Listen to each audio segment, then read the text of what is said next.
I thought I'd try an experiment today using AI to examine Australian housing affordability.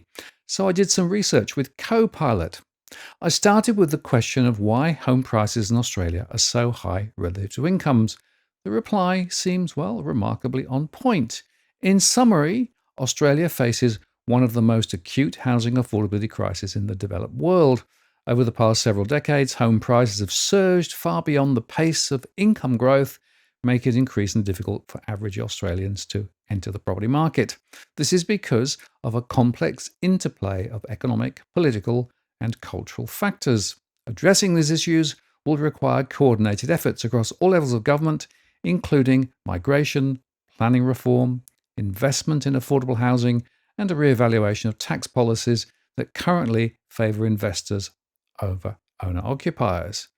They went on to explain 8 factors to explain the problem. The first was long-term price growth versus wage stagnation. In the past 2 decades alone, house prices have risen more than twice as fast as wages. This widening gap has made home ownership increasingly unattainable for many Australians, especially first-time buyers.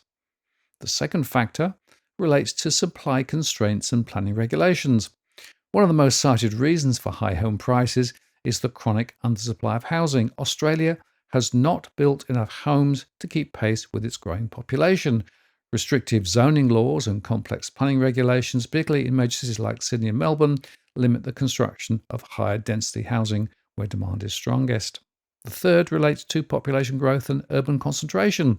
Australia's population has grown rapidly due to high levels of immigration, especially in urban centres. This has intensified demand in cities where land is scarce and infrastructure is already under pressure. The result, fierce competition for limited housing stock, driving house prices higher. The next relates to government policy and tax incentives.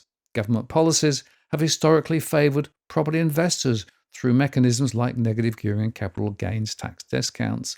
These incentives have encouraged speculative investment in housing, inflating demand and prices beyond what owner-occupiers can afford. The fifth one relates to low interest rates and easy credit.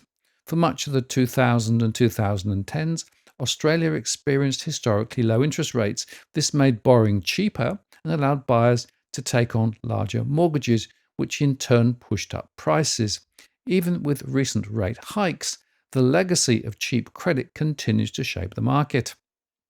I think that's a very interesting summary, and I actually largely agree with what it's saying.